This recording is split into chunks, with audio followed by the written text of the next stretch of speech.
LA filing number 16-7970.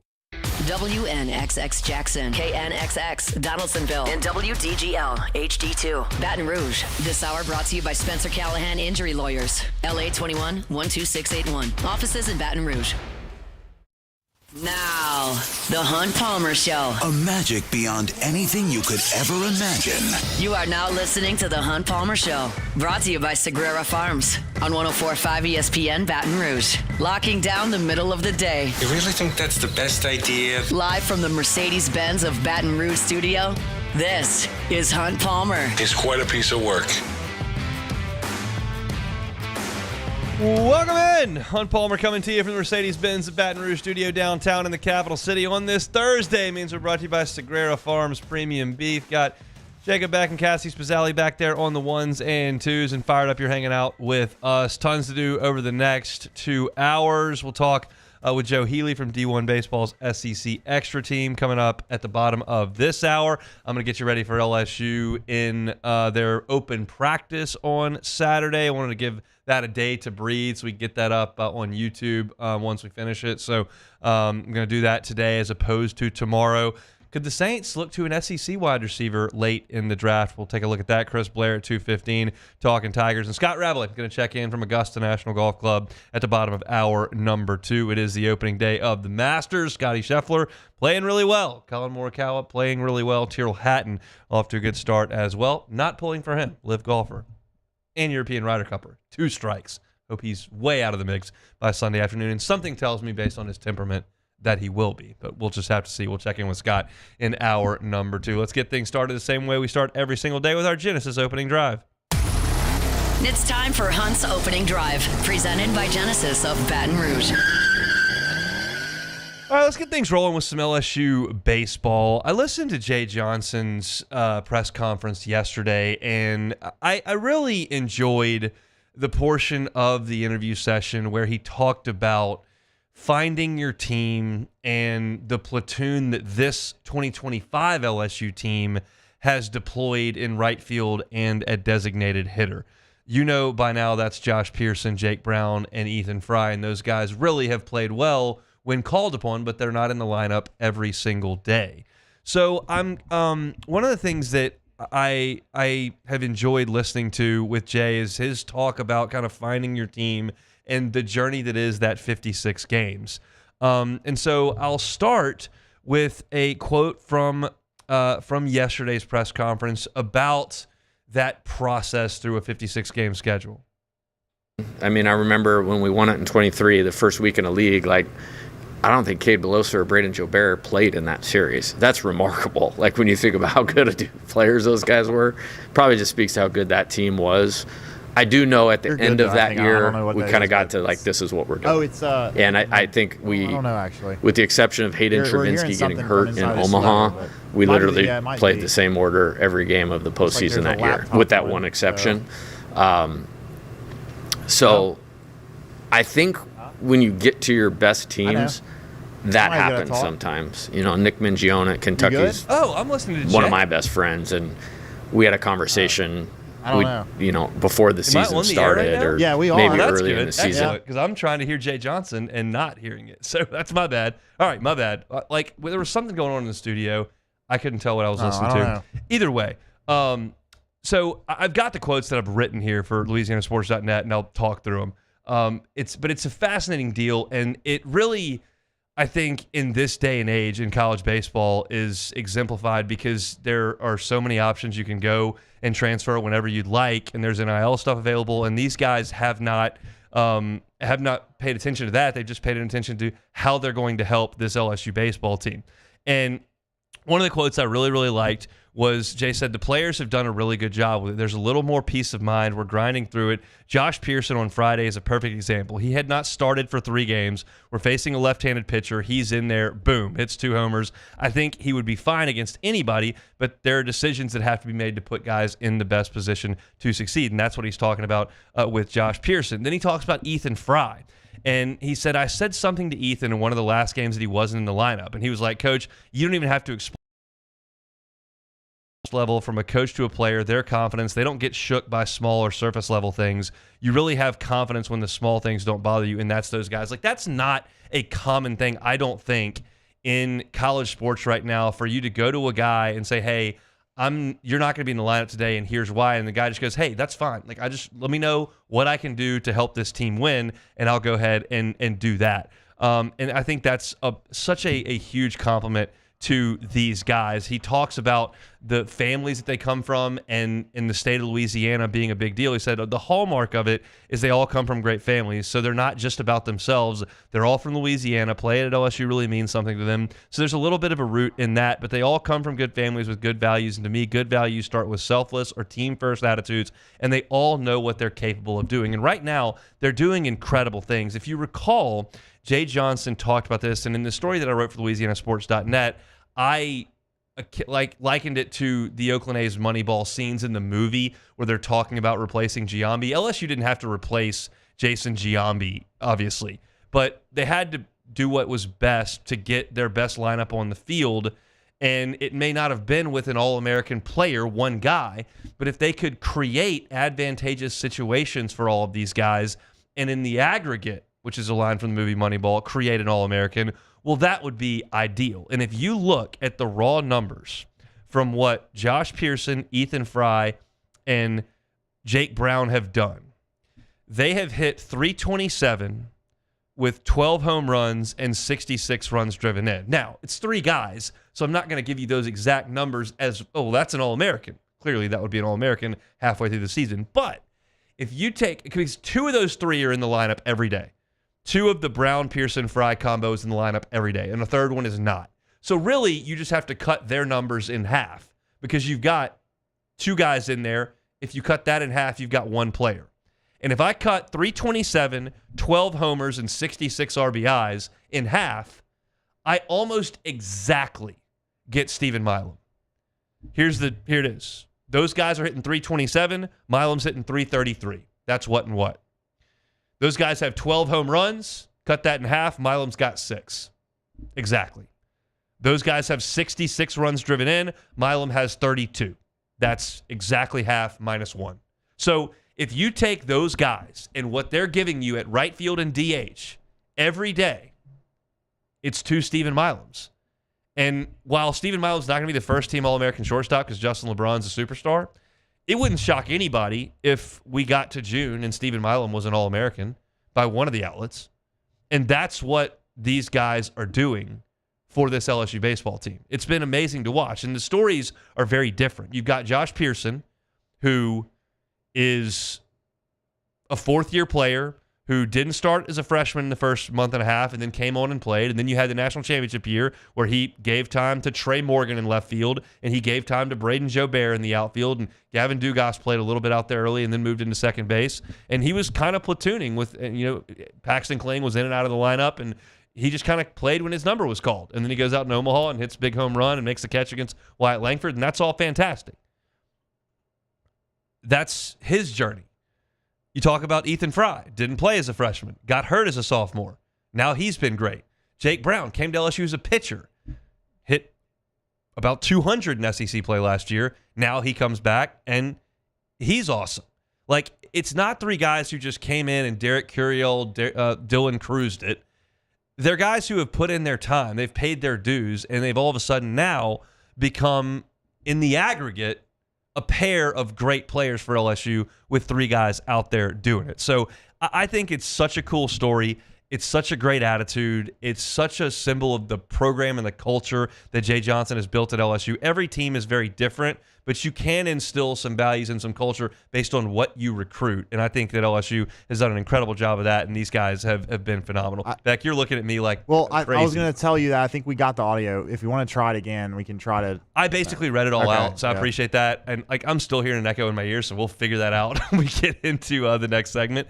But I think that's it's just incredible to me that LSU has been able to figure out how to use and deploy these guys and have those guys at the exact same time buy into what LSU is trying to do. It's been great to see. And I mean, again, you look at the numbers, and I'll just put them out individually with these guys. You've got Jake Brown hitting 326. Got Josh Pearson at 296 with 5 homers. You've got Ethan Fry hitting 364 with 6 home runs.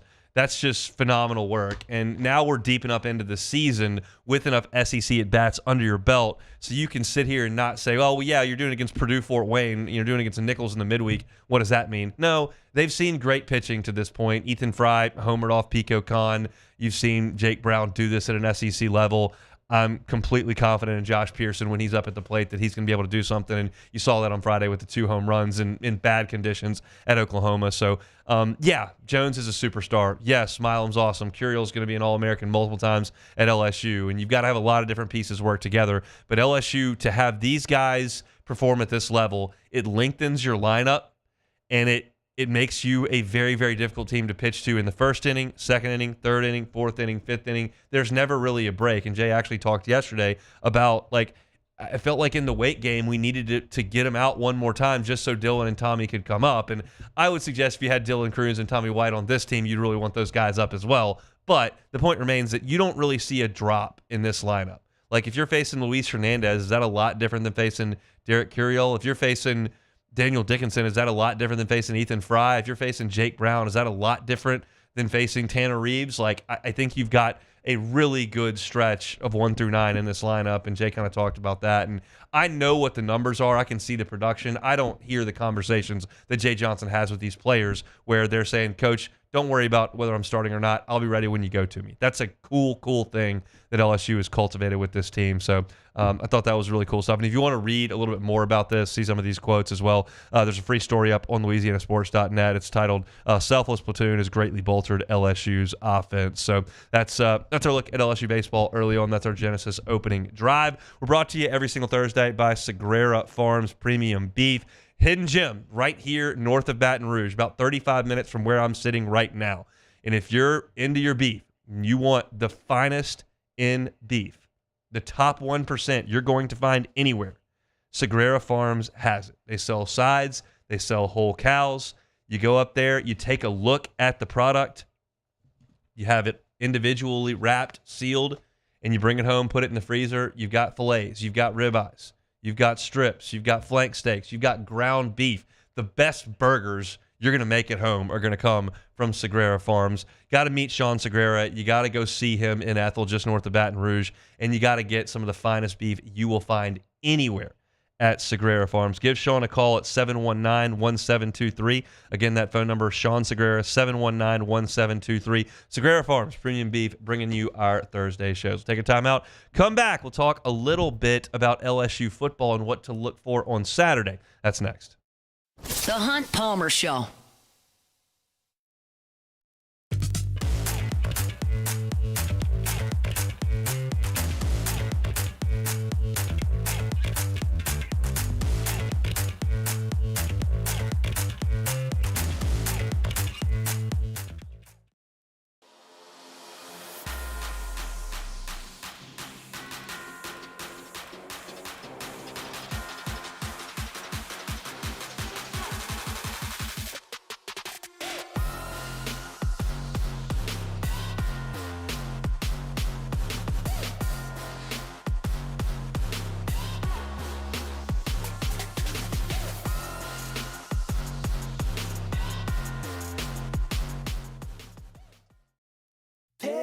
Construction and Roofing.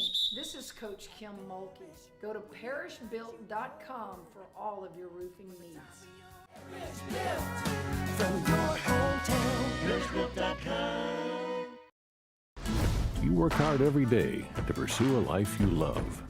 You put in the time, and it shows. You're forging ahead, chasing a dream, creating something better for the ones you love. You're building your own life. So why not build your own tractor? With John Deere tractors and attachments for almost any need, the Sunshine team can help you do just that. Check out our current promotions and learn more about what it means to be powered by Sunshine at sunequip.com. Gulf Coast Office Products is a nationally recognized Savin office equipment dealer based right here in Louisiana. Over 100 employees strong, Gulf Coast has the boots on the ground to support all vertical markets, from education, engineering, legal, and finance. With the latest in office technology, from desktop to production segment units, Gulf Coast and Savin have the perfect fit for you. Call 225-756-2644. That's 756-2644 for Gulf Coast Office Products. There it is, the extra mile, on the border of expected and extraordinary for those willing to go further, like vans customized for work or play, with safety and tech to keep you connected, supported by a 5-star sales, service, and finance team, and backed by the 1-star you know. So go the extra mile. It's never crowded, because so few have what it takes to go there. Mercedes-Benz Vans. ED, low T, or simply seeking to optimize your health and performance? Goodwood Men's Sexual Wellness offers a range of discreet services to address your specific needs. We empower men to reclaim their health and confidence. Visit yourgoodwood.com. At Auctioner, we know healing is a team sport. That's why we've partnered with world-renowned orthopedic surgeon Dr. James Andrews to create the Auctioner Andrews Orthopedics and Sports Medicine Institute. Whether you're a professional athlete or a weekend warrior, our team of specialists are dedicated to getting you back in the game. So whatever your reasons are for reaching your personal best, we've only got one: you. Auctioner Andrews Institute. Long live you. Family owned and community driven. Service Chevrolet Cadillac, a legacy you can trust since 1972.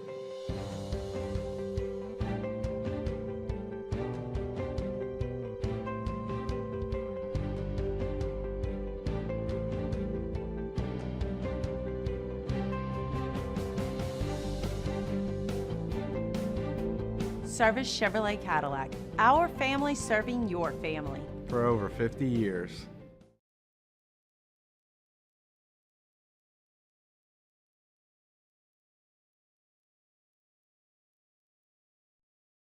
You're listening to The Hunt Palmer Show, brought to you by Sagrera Farms.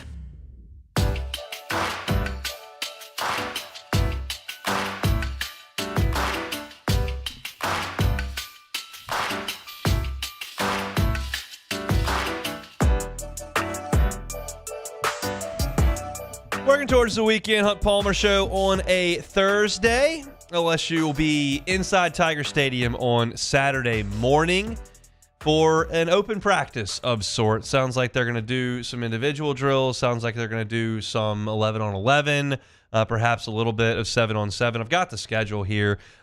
If you are interested in going out and checking things out on Saturday, football team's going to walk to Tiger Stadium at 9 o'clock and get to the Tiger Stadium about 9:15. The gates will open at 9:30 on Saturday. They'll start going through individual drills about an hour later at 10:30 is when they'll start going through drills. At 11:10, so just after 11 o'clock, they will start their scrimmage. It'll be halftime about 30 minutes later, and then they'll give a little bit more action, maybe 11-on-11, maybe 7-on-7, maybe 9-on-7 at 11:50, and they'll wrap things up at 12:30 before the autograph session at about 1 o'clock inside Tiger Stadium. So you can get there at 9:30 as early as you want, be out of there before 2 o'clock on Saturday. But I wrote for LouisianaSports.net a 4 things to watch in this practice. Trust me, I'm not trying to sell you on massive sweeping takeaways from the open practice in Tiger Stadium. Like, that's not, everyone's aware that's not what we're in this for. But I know how much I'll care about LSU football. I know how much people crave football this time of year. If you're one of these that's locked in on baseball, or you're all Masters all weekend, or can't wait to get out fishing, like, God bless you. I'm not diving in too deep on football as well, but there are some of y'all that want it, and you're going to get some on Saturday. So here's some of the things that I'll be looking for on the field on Saturday, because I'll be inside Tiger Stadium. You're going to get a look at some of LSU's freshmen for the first time. You're going to be able to see some of these early enrollees. There are 12 of them. I think the headliners are obviously DJ Pickett, Harlem Berry, and Carius Kern to this point. Pickett, you'll notice if you go out there on Saturday, is very clearly the tallest cornerback on LSU's team. That's like very obvious when they go through drills. He's also pretty skinny, and you'll see that when he's out there in individual drills. But when you listen to some of DJ Pickett's teammates talk about him, and you hear some of the things that have gone on in DJ Pickett's first spring, you feel like he's going to be a star at LSU, and you'll be able to get a look at him on Saturday. Harlem Berry is one of the most exciting playmakers that LSU's got on the roster this year, and he's just a freshman. I think based on the numbers at tailback, there's a good chance you're going to see him with the ball in his hands a little bit on Saturday. He's behind Caden Durham, but he's in the mix with Caleb Jackson, and they're very, very different. Jackson's downhill, big, physical running back. Harlan Berry can go play in the slot and run around. So I feel like that differentiation will give Harlan Berry more reps because you're going to give him those reps and you give Jackson the ones that are a little bit more traditional. So I think Harlan Berry will get the ball a little bit on Saturday. You'll definitely want to see him. And then Carius Curran has been working with the second-team offensive line a lot at left tackle. I think there's a chance he could play some guard, but he's right now working at left tackle, and he's impressive to watch as well. So those three were three of the highest-rated players that LSU got. Pickett, the number one cornerback, Harlan Berry, the number one wide receiver. The number one running back, and then Carius Curran, number one interior offensive lineman, who's playing on the outside right now. So those three guys, I think, worth a look on Saturday. If you'll go out and you'll see some 11 on 11, take note of how often LSU is in a two tight end set on offense. They have done it a ton, and I think you'll see some of that on Saturday, and it looks good. Bauer Sharp lines up more in line.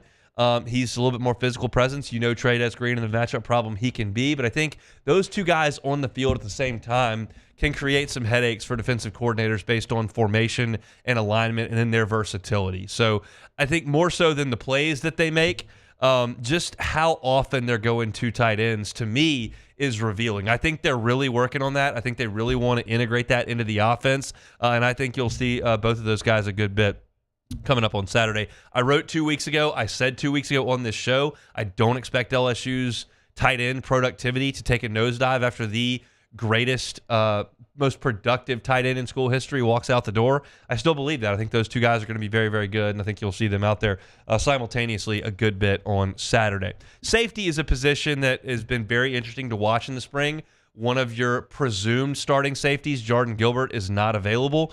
He's dealing with recovering of a shoulder and the surgery he had back at the end of the year. So you've seen a ton of Deshaun Spears. You've seen a ton of Joel Rogers. You've seen a ton of Tamarcus Cooley. And I think you're going to see a lot of that on Saturday. I think that there's a chance Mansour Delane plays a little safety for LSU. I think he's a corner right now, but he's a guy they brought in with a lot of versatility that could theoretically play some safety. So I'm just curious what the alignment is as far as personnel goes in the secondary.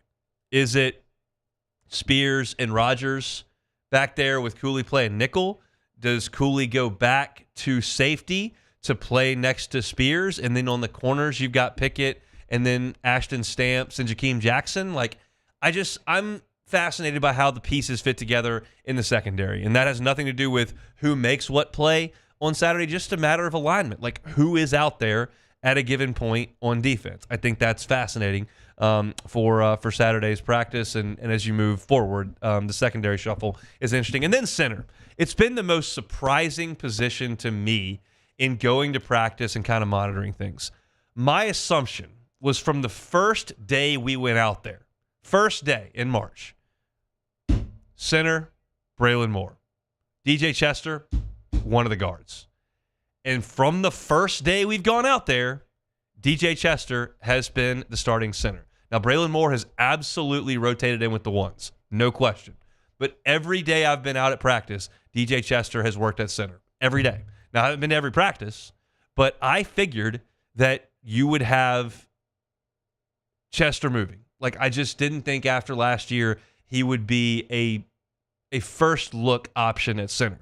Now, Brian Kelly said don't pay attention to the reps, don't pay attention to the rotations, don't pay attention to that. And that's fine. It's April. You can do that.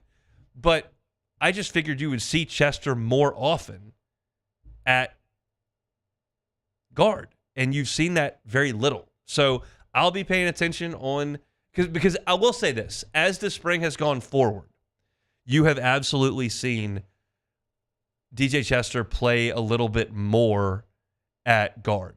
You've seen Braylon Moore sub in more. So maybe it's a deal where Chester knew where to be, he knew where to go. He was the guy that was leading the team through the drills. And because of that, you were just waiting to add Braylon Moore in time once he got a little bit more comfortable with the flow of an LSU practice. That's perfectly logical, perfectly reasonable. But it just surprised me a little bit. So I'll be watching in our final look at LSU on Saturday what that rotation looks like. So that's kind of, to me, the the nuts and bolts of what to look for. Rising freshmen, who will be your first look at them. Tight end usage. Secondary, specifically at safety, the alignment. And then who takes most of the reps at center. I'm curious about all of that. I could tell you about Chris Hilton. Probably will tomorrow. I could tell you about the quarterback position and what Garrett Nussmeier's looked like, and certainly Michael Van Buren coming over from Mississippi State. I could tell you about that. I could talk about Tyree Adams being the true left tackle. I could talk about the depth that LSU has built with experienced, talented players on the defensive ends. I love the linebackers. I've told you that. You're not going to see Whit Weeks and Harold Perkins. Could talk about Jacoby and Guillory putting some pads on this week. Like, there are a lot of storylines. There's a lot of interesting pieces here and there. And I think the beautiful part about the spring is that it's a time for optimism. It's time for hope. It's time for experimentation. Outside of injuries, you never really have a lot of negative practice reports or interview sessions because nobody's losing any games. So it's all pretty simple and straight in front of you. So from that perspective, it's refreshing. I like it. There's such a negative energy that comes to most programs in the fall because a lot of programs lose more games than they anticipated, and that clouds your judgment on kind of everything else. You don't get that in the spring. It's just good vibes in the spring, quite frankly. And I think there'll be some really good vibes out in Tiger Stadium on Saturday. I'm sure there'll be a nice tailgating crowd out there to get a look, and should be enjoyable afternoon, well, late morning in Tiger Stadium. I'll talk a little bit more about it tomorrow. We'll have Preston on tomorrow as well, and then certainly a recap to come on LouisianaSports.net and on Monday's show. But if you're looking to go out there, you haven't paid as much attention to football, but want to go get a look at the Tigers, go to LouisianaSports.net, check out that story, and that'll give you kind of a quick checklist to go over as you get into Death Valley on Saturday morning. All right, chugging right along here. Thursday edition of the Hunt Palmer Show brought to you by Sagrera Farms Premium Beef. We'll take a time out. When we come back, Joe Healy, D1 Baseball's SEC Extra Team, talking about the slate to come in Southeastern Conference Baseball this weekend. Don't go anywhere. The Hunt Palmer Show. Genesis of Baton Rouge. GenesisofBatonRouge.com is the website. Every car that is on the lot is online at GenesisofBatonRouge.com. How about a 10-year, 100,000-mile warranty? How about 3 years of complimentary maintenance? How about an opportunity to purchase a vehicle with ever setting foot on the lot? You can do all that at Genesis of Baton Rouge. Talking about the delivery of the vehicle without ever setting foot on the lot, well, you go to GenesisofBatonRouge.com. You can see the entire inventory right there on the website, everything from the sedan all the way through the SUV, from the entry level all the way to the highest end model. If you like something, you can test drive it. They'll bring it right to you. Contact them, get one of their brand ambassadors to make the drive over to your office, to your home. You can get behind the wheel. They'll give you all the information that you need. And if you want to do e-contracts, digital delivery, that's fine with them. They can make that happen over at Genesis of Baton Rouge. It's all about luxury. It's all about the experience. It's all about Genesis of Baton Rouge. Airline at Pico and online at GenesisofBatonRouge.com. At Atmos Energy, our Smart Choice solutions help customers save energy and emissions with rebates up to $500 off high-efficiency natural gas appliances, smart thermostats, and weatherization upgrades. Together, we're fueling our energy future. At Auctioner, we know healing is a team sport. That's why we've partnered with world-renowned orthopedic surgeon Dr. James Andrews to create the Auctioner Andrews Orthopedics and Sports Medicine Institute. Whether you're a professional athlete or a weekend warrior, our team of specialists are dedicated to getting you back in the game. So whatever your reasons are for reaching your personal best, we've only got one: you. Auctioner Andrews Institute. Long live you.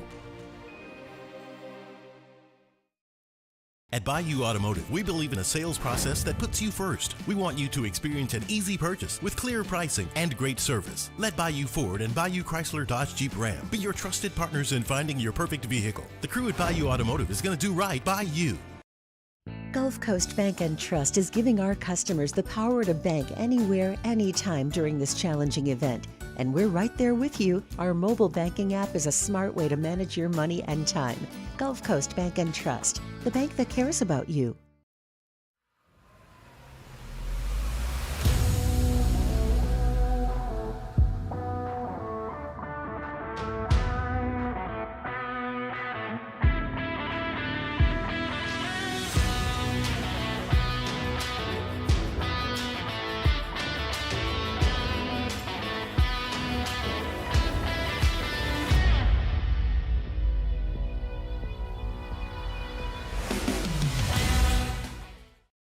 Man, age is just a number. Don't let it dictate how you feel. Goodwood Men's Sexual Wellness has anti-aging services that can help you look and feel your best. Visit yourgoodwood.com and discover a renewed sense of vitality. These are the luckiest ice cubes in the world. They could have been a thankless bed for an all-you-can-eat salad bar. But instead, they've been called upon to cradle and cool a crisp, refreshing Dos Equis. Looks like the lucky just got luckier. Dos Equis. At Bayou Automotive, we believe in a sales process that puts you first. We want you to experience an easy purchase with clear pricing and great service. Let Bayou Ford and Bayou Chrysler Dodge Jeep Ram be your trusted partners in finding your perfect vehicle. The crew at Bayou Automotive is going to do right by you.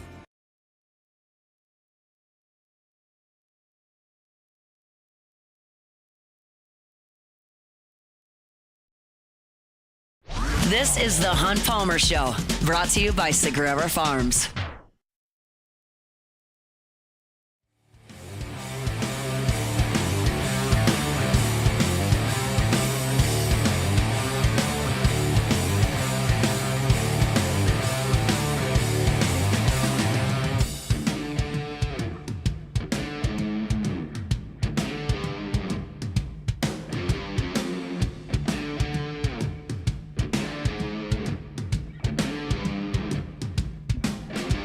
Ball's in the air at Augusta, Georgia in the Masters. Scotty Scheffler got a really nice round going. Colin Morikawa got a really nice round going. I've got a fantasy golf team that's in there. Lings looked really good, and then Chris Kirk made a 9 on 13. That's really going to hurt the team's morale when one of your players makes a 9 on a par 5. It's just a bad look, but Team Palmer will respond later this afternoon. That's what I'll be telling my guys all week. You want to tell the folks out there who you have in my Masters group that you joined? Not really. You want to tell them the players that? I don't really want to tell well, anybody I'll just go ahead and tell them. First of all, your name it's quite a conundrum because the name of your team is Let Live Die. That's which, right. Of course, is a nice little double entendre, That's if right. you will. But the players on your team, they include live players. Yeah, I hope they do terribly. So what was the point there? If they do well, I will maybe win money because they did well. I'm just trying to buy a victory here. Okay, That's all I see. That's enough golf talk. Let's talk some baseball. Joe Healy, SEC Extra over on D1 Baseball. Joe, thanks for the time. How are you? Doing pretty well, Hunt. A couple things. One, I believe in the betting world, and I'm not a gambling man, they call what you're describing there on your golf situation as an emotional hedge. That's correct. So there's that. Secondly, doing well because I'm headed down to Athens for what should be a lot of fun this weekend. Arkansas and Georgia. And probably about 1 million home runs, but I guess we'll see. Yeah, if you turn into a gambling man in the next 27 hours or so, then take the over in those games. So I think there's going to be a lot of action. We'll get to that here shortly. I do want to go backwards. Really good 8 hours for Texas A&M. Really bad 8 hours for Tennessee. Somehow after a no-hitter and a run rule, Texas A&M comes back and wins the series. Unbox that for me. Yeah, I wish I could. I mean, there's part of me that's like irritated at A&M. That's just like, dude, you got no hit, and the next day you're going to come back and hit 11 home runs in a doubleheader. Like, are you for real? Yeah, I think it's probably more just that, hey, A&M finally woke up a little bit more so than anything I'm worried about with Tennessee. Doubleheaders are weird in this league. Like, that they're just tough. So I need to see more from A&M, but like, because clearly they're not the team we thought they were. Like, there's no scenario where that's the case, but they should never have been as bad as they were. So maybe this is a little bit of a course correction. Now they have South Carolina coming up this weekend, a series they should win. And honestly, if they sweep it, then we can have a different conversation because they'll be sitting in a decent spot as we go to the second half of conference play. Yeah, always good to have either South Carolina or Missouri come into your ballpark this year. Let's talk Texas and Georgia before we move to this coming week. Obviously, a huge weekend for the Longhorns at home. They're now 11-1 and kind of feel for real. Yeah, I think so. Like, I think they're for real from the standpoint of they are clearly a, let's just call it conservatively top 10, perhaps a top 5 team this within the context of this season.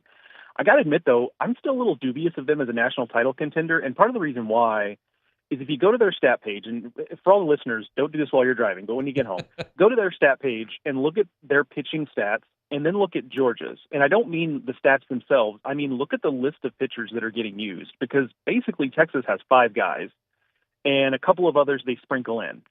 But they know who their guys are, whereas Georgia has a bunch of options. LSU, bunch of options. Arkansas, bunch of options. Not all of them are great, I get it.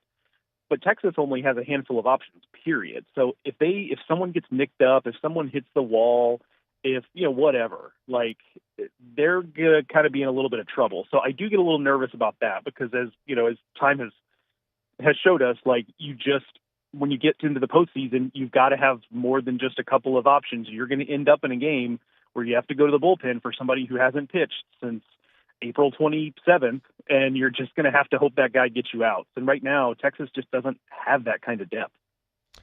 11-1 though, that is quite loud. Let's go to this coming weekend, and we'll start where you're headed. Arkansas and Georgia, 2 teams with some of the most prolific power hitting lineups in the country. Georgia will be at home. That place can be a launching pad as well. How do you handicap it? I kind of like Arkansas here. Like, I just think they might be the team this year. And, I know as soon as everybody starts getting excited about, hey, this might be the year for Arkansas, things tend to go sideways on them. So I know I think I haven't heard a lot from Arkansas fans this year, and I think it's largely because they're a little bit nervous to say anything about it. But I'm excited to kind of get a look at their offense, honestly. Like, I just noticed this morning, I was looking at some SEC stats, and Arkansas is hitting 361 in conference play. Now, they played Missouri, so okay, you have to consider that. You have to bake that in. But the second place team is LSU at 299. So they're hitting 62 points better in SEC play. And, oh, by the way, LSU also played Missouri. So now, at a time when Missouri was a little healthier, but that's neither here nor there. So it just goes to show that, I mean, they've arguably been the best offense in the SEC. And before the season, I would have taken it 100 times over from an Arkansas perspective. You said, hey, they're marginally better offensively. They're maybe the 6th best lineup in the league. And I said, hey, with their pitching, I'll take that every time. And as it turns out, they might actually have the best offense in the league. We'll see. But right now, I just have a hard time imagining someone being able to beat them twice in 3 games on the weekend. Did Georgia pitch it a little bit better last weekend? Yeah, yes, is the short answer. But it's just complicated because I don't know if I said it on your air or somebody else, but they're almost in a situation where it feels like Georgia has a little too much depth on the mound, where I don't have a feel, and look, I don't watch them every single day, but I don't really have a feel for who they want to use where. It almost feels like they're grabbing names out of a hat every day. And sure, you want to have some depth. That's not the worst thing in the world, but it can also create a situation where, you've got kind of this inconsistent usage with guys. The roles have shifted around, and I just don't have a great feel for it. So, yes, they're pitching better. But I really, when it comes time to figure out who their guys are, I don't know that I have a great feel for it. Tennessee and Ole Miss, top 6 showdown in Oxford. Number 6, Ole Miss. Number 5, Tennessee. Ole Miss has been better than I thought they would be, and Tennessee looked unbeatable for a while there until those 8 hours against Texas A&M. What do you think about that one down at Swayze? Yeah, I'm with you on Ole Miss. That's a team that I did not have a whole lot of expectation for. I would have bought that, hey, they're a regional team, but I wouldn't have imagined they'd be sitting here. And I think they're the number 1 team so far this season that kind of typifies that thing we say about the SEC, which is that if you just win the games you're kind of supposed to, and you do the basic things, like, you can go a long way toward being a postseason team and maybe more, because I don't love their starting rotation. It's solid. But they're kind of the anti-Georgia, where it's like I look at their pitching staff and I'm like, but also they know exactly who their guys are. They've got some decent depth. They've got experience, and that's counting for a lot right now. And so there's that. And the offense is definitely better. Like, they're more physical. They're more athletic. Luke Hill has taken a big step forward. Ryan Moorman's been huge. The freshman Federico has been awesome. So a lot of things have gone right for them. I'm still I don't think they're the 6th best team. I think they're there because they keep winning. I think they're probably somewhere more closer to 15, but that's still a big jump from where they've been. This is a whole different deal, though. I think we can maybe start talking about Ole Miss a little differently if they can win this series, but I kind of think that they're going to get a different Tennessee. Like, it might have just been time for Tennessee to get punched in the mouth to kind of refocus them, because things had been pretty easy for them. So I don't think that's necessarily the worst thing in the world from a Tennessee perspective. We got our first look at Oklahoma last weekend. I have very much led my discussions of that series with the conditions, because they were terrible in Norman. And LSU was very good on the mound. They didn't allow an earned run and all that. And that's great, but you have to add the caveat of the conditions. So I don't feel like we got the look at Oklahoma. I think we got a look at Oklahoma. They host Vanderbilt this week, and I think the weather should be a little bit better. How do you feel about those 2 teams? Vanderbilt's pitched it great this year. Yeah, absolutely. It kind of feels like a coin flip. I think Vanderbilt's better, but I think the home field has to be taken into account, even if it's not, it's not the most intimidating place to play. So yeah, I think you kind of coin flip that series, and it's one of those series where, hey, do you want to host at the end of the year? Yep. You got to win this series when you're these two teams in this place. I'll be kind of fascinated to see what Oklahoma has offensively, because I'm willing to give them like another weekend to show me something, because you're right about it's LSU, one of the best pitching staffs in the country, and the conditions. But I'm kind of one weekend away from being like, okay, this just isn't a good offense. They're batting .231 in conference right now. That's tied with Missouri. That's not where you want to be, in 15th/16th place. And they're not. Yes, they can run and they can make things happen, but you can't steal first base. Like, that's that old adage, and that's kind of where they're at right now. And some weekends have proven that if you hold runners well, you can kind of neutralize that running game. So I'm intrigued by that matchup, the Vanderbilt pitching staff, which has exceeded my expectations. Very good bullpen, low-key great bullpen now that Sawyer Hawks is healthy and throwing the ball like he is. But again, I'm kind of one more weekend on Oklahoma before I kind of say, hey, they just have to hope they win a bunch of 3-2 games with the Witherspoon brothers on the mound moving forward.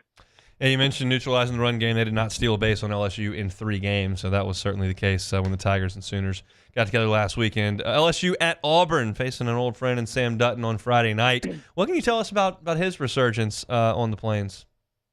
Yeah, I just think it's a classic opportunity meets a guy who's ready for the moment. I don't think he'd mind me saying so, but I talked to Jay Johnson about him, and he said, look, I'm happy for him. He was just here at the wrong time. Like, it was just such a hard rotation to crack while he was here, and we liked him, and the usage reflects that. Like, they would continue to go to him, so that they knew there was a lot to like. And I think it's just a combination of he's ready for this spot, and Auburn had the opportunity. It's nothing really all that special stuff-wise, at least it was in the context of the SEC, but he's done a really, really good job kind of cleaning up some of his repertoire stuff, commanding his stuff better, and he's proven himself. Like, look, he's not SEC pitcher of the year type thing. He's not pushing his way into being a day one draft pick or anything like that, but he is a credible SEC Friday guy for Auburn in this series and moving forward. It is just going to be, do you have anything on the mound once you get past him and a couple of guys they really trust in the bullpen, because it does feel a little bit short on the mound.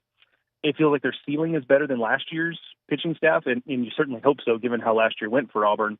But man, those freshmen in that Auburn lineup, like, they are really kind of carrying this deal. Oftentimes, it seems like, and I said this on Highway to Hoover last weekend, that as much as I'm enjoying watching this Auburn team, like, sign me up for Auburn in 2026 when those freshmen are sophomores, especially the ones on the mound that haven't seen a ton of time, because I do think there's a chance that it's a very special Auburn team in 2026. How do you like this comp? Zach Cowan, Evan Aschenbeck.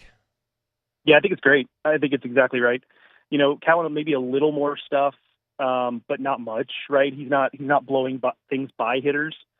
But yeah, I think I was guilty of this too. I think I kind of underestimated what he'd be able to do, because I looked at him as a Wofford pitcher and not a Wofford pitcher, who was like a borderline All-American and who had pro baseball opportunities that he probably could have taken if he wanted them.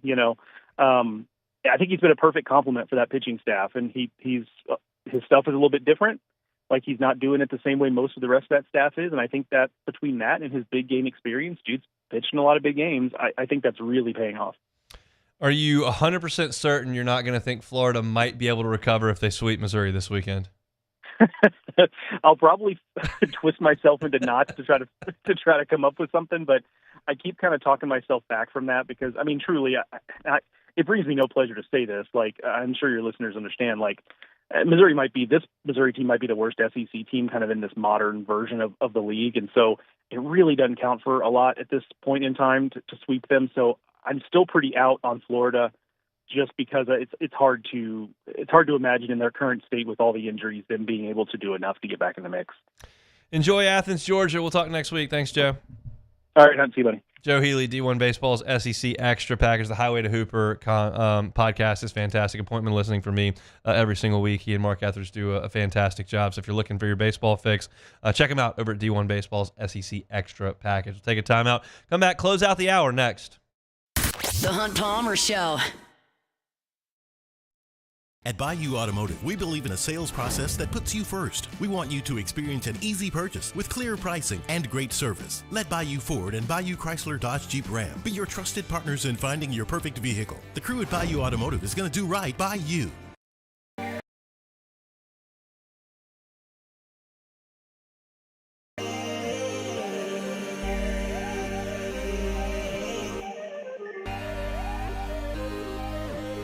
You gotta believe in a dream.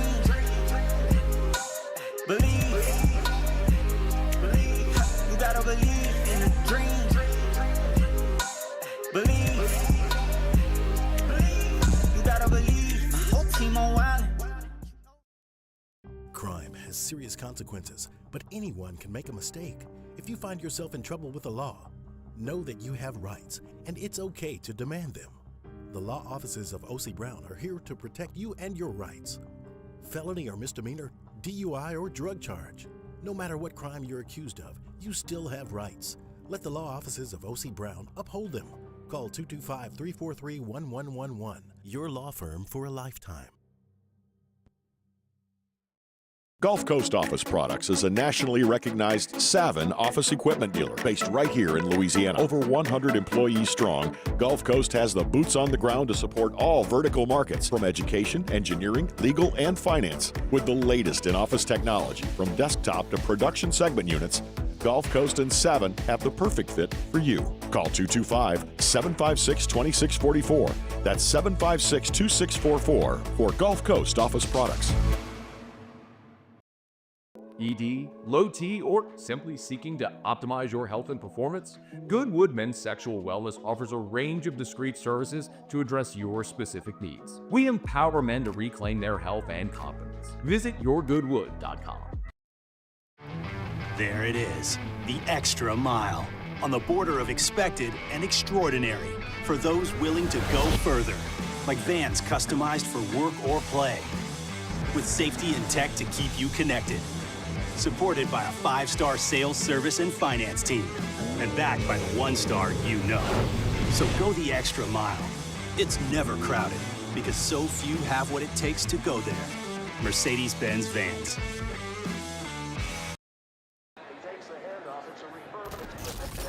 When you can't rely on technology, you can rely on Mountain Cold Refreshment. Dave's back on. Coors Light. Choose chill.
You're listening to The Hunt Palmer Show, brought to you by Sagrera Farms.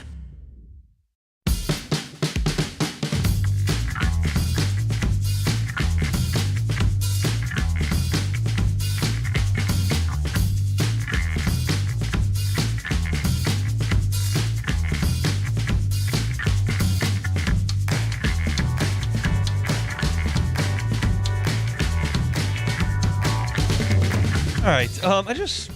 Full disclosure, I plan to talk about the Masters leaderboard in this segment. I'm not going to do it because I just saw a headline that I think is a lot more interesting than running through a leaderboard. Pete Nakos from On3 is reporting that Tennessee and Nico Iamaleava are in active contract negotiations ahead of the 2025 season. It is unclear if the negotiations will impact whether he enters the spring transfer portal. Okay. here's the deal. Here's how I feel about this. Because I have been very, very much on the fence about a lot of NIL things. I do, on one hand, think it's perfectly acceptable for college athletes to be compensated in a lot of instances for running clinics and selling T-shirts and representing businesses and making social media posts that get millions of impressions. And like, that all makes a ton of sense to me.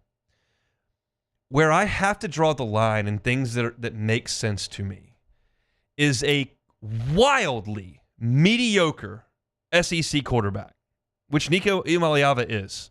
He completed 64% of his throws last year for 2,600 yards, 19 touchdowns, and 5 picks. He rode a great defense and a dominant running game into the playoffs where they got destroyed.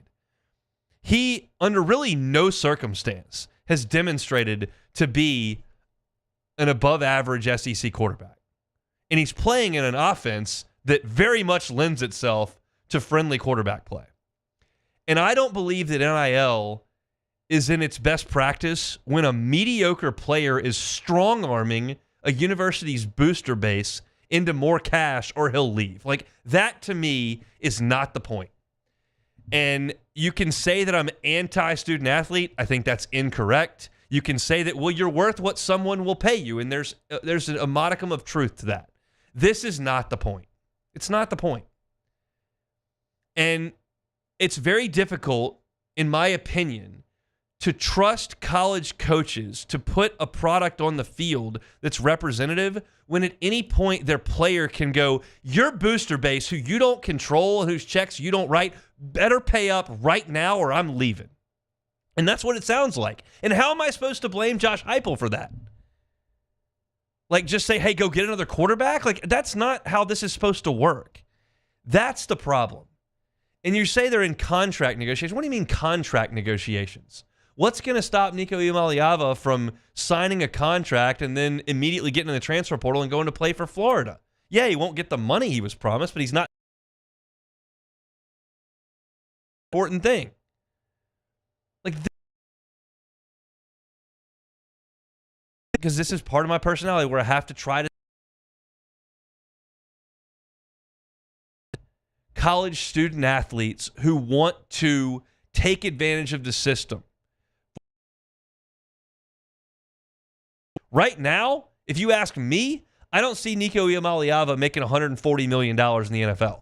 Now, he could, but if you're asking me today, is that going to happen? No.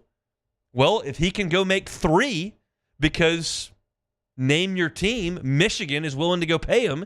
Team Amazon over there wants a veteran quarterback. That's not Amazon. What are they? Team Oracle over there wants a $3 million quarterback. Well, you go get me $3 million. A lot of people don't have $3 million at 20 years old. So I get that part of it too. This is less about Nico Iamaleava, although I don't love it, and more about the system as a whole. This is the problem. And I'm just not going to be here for someone who's going to go, yeah, kids should get paid. Go get it. This is awesome. Go. Like, no. This dude had a mediocre football season, is on scholarship. The program is taking care of him. By all reports, he's received a massive NIL deal from the time he set foot in Knoxville. And he ought to be able, I mean, I don't know, I can't claim to know all the details, but I know some of the details. And the ones I know indicate he should probably be playing quarterback for Tennessee next year. And this headline just makes me bristle because I really just don't think that's the point. I think Livy Dunn making a lot of money for being a sponsor of a clothing brand is the point. I think a Heisman Trophy quarterback capitalizing by winning the Heisman and then go and get a basket of chicken is the point. I think an LSU baseball player who may never play for a professional team but can make $1,000 on a Saturday giving hitting lessons, I think that's the point. This is not the point. Hey, I know I probably wasn't awesome, but some people think I might be awesome. I know you're giving me millions of dollars. I need more millions of dollars or I'm leaving tomorrow. And what's the coach supposed to do? He's in charge of the program and he can't do anything. He can't write the check. I don't like it. I don't like this part of it. And I don't have a problem saying that. If you want to say I'm a fence rider because I see some positives over here and some negatives over here, so be it. I'm not going to bang the drum one way or another. I'm not going to say you cannot pay these people. This is a mockery. And I'm not going to say, yeah, Open market. Go get them, everybody. Like, I don't like that either. I think there ought to be some decorum and some common sense in practice here. And this, to me, does not pass the common sense threshold. It just doesn't. I think it's great if some players want to transfer. How am I supposed to sit here and tell you that Paul Skeen's life wasn't enriched by transferring? Same thing for Jaden Daniels. How am I supposed to tell you that? I don't care if Lindsey Scott wants to play for 6 college football teams, but strong-arming a university over money at the 11th hour is not the point, and I just don't like it. I don't have a great answer. Some people say contracts. Some people say revenue sharing, salary cap, collective bargaining. Like, that's above my pay grade. I'm not going to sit here and try to tell you I have all the answers. But this headline rubs me the wrong way. And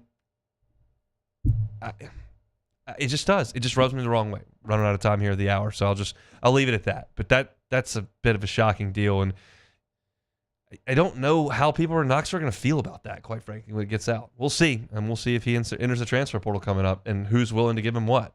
Got a feeling that he's got a pretty good deal going at Tennessee right now. That's it for hour number 1. If you missed any of it, catch it on demand wherever you find your sound. Lots to do in hour number 2. Saints looking at an SEC wide receiver. They brought one in for a visit. We'll talk to Chris Blair in 20 minutes, and then we'll go to Augusta for Scott Rabalais. It's a Thursday edition presented by Sagrera Farms Premium Beef. The Hunt Palmer Show.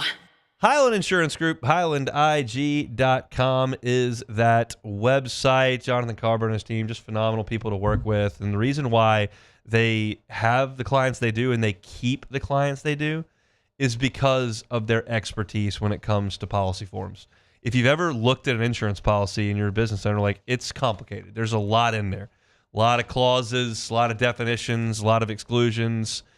And if you don't catch the right thing, you could be in a bad way once that claim arrives, whether it's a car accident, cyber breach, employment practices suit, whether it's a property claim and you don't have the proper limits so your co-insurance kicks in. Let the Highland Insurance Group handle all of that for you. They are happy to do it. Let them audit your policy for free. They will tell you whether or not it's in a good spot, and if not, they'll fix it for you. It's the Highland Insurance Group. You can find them online at HighlandIG.com. Highland Insurance Group, HighlandIG.com. The Windsor Senior Living Community in Mandeville, Louisiana is a beautiful, vibrant apartment community geared towards seniors. They are nestled right in the heart of Mandeville, where seniors live a more carefree lifestyle in spacious apartments with the peace of mind that comes from having a little extra help. Call the Windsor at 985-624-8040 to schedule a lunch and tour. Come see how the Windsor can be your passport to peace of mind. At Auctioner, we know healing is a team sport. That's why we've partnered with world-renowned orthopedic surgeon Dr. James Andrews to create the Auctioner Andrews Orthopedics and Sports Medicine Institute. Whether you're a professional athlete or a weekend warrior, our team of specialists are dedicated to getting you back in the game. So whatever your reasons are for reaching your personal best, we've only got one: you. Auctioner Andrews Institute. Long live you. Family owned and community driven. Service Chevrolet Cadillac, a legacy you can trust since 1972.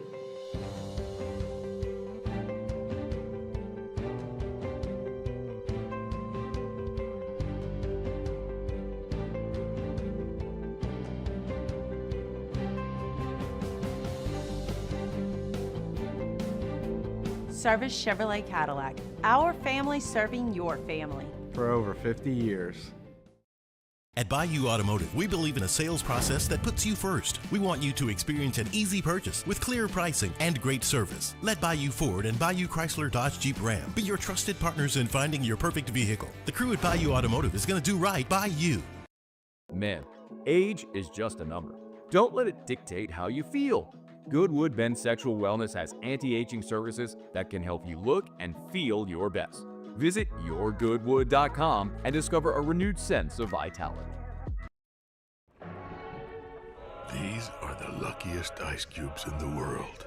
They could have been a thankless bed for an all-you-can-eat salad bar. But instead, they've been called upon to cradle and cool a crisp, refreshing Dos Equis. Looks like the lucky just got luckier. Dos Equis. Crime has serious consequences, but anyone can make a mistake. If you find yourself in trouble with the law, know that you have rights. The law offices of O.C. Brown are here to protect you and your rights. Felony or misdemeanor, DUI or drug charge. No matter what crime you're accused of, you still have rights. Let the law offices of O.C. Brown 111.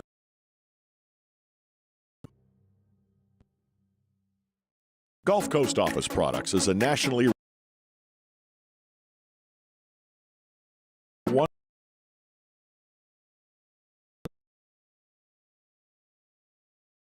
This is SportsCenter.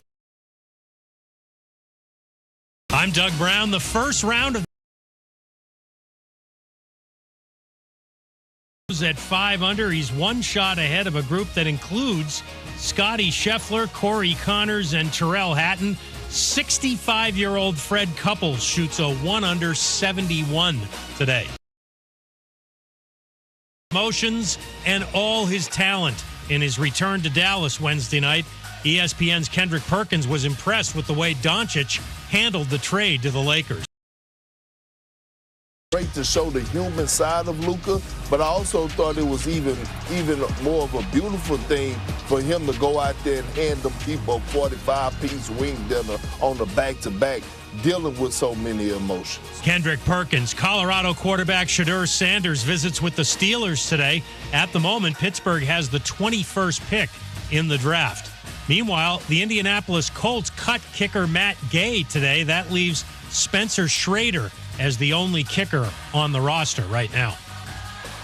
Hey, it's your resident Super Bowl champ, Chris Candy. Coming up Friday, we're less than 2 weeks away from the NFL draft. I'll tell you the unheralded prospects that I'm most excited about. It's Unsportsmanlike, 6 a.m. Eastern, right here on ESPN Radio, ESPN2, and ESPNU.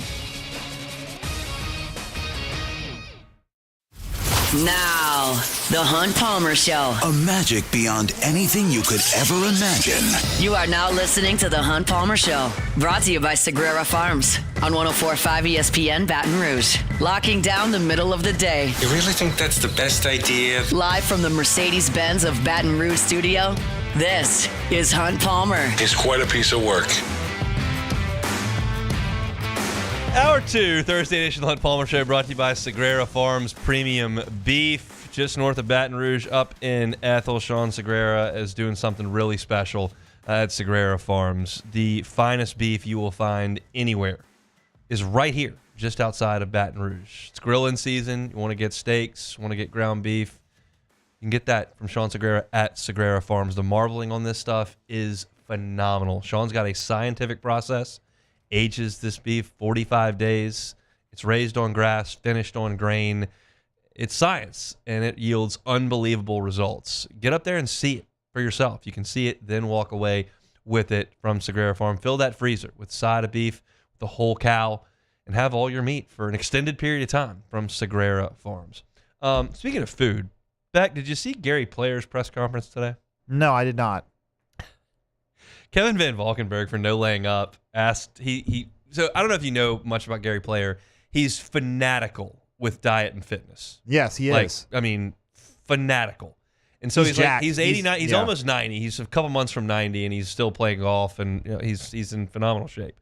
And Kevin Van Valkenburg said, Tiger ate Arby's every single meal when he won here in 97. When was the last time you had fast food?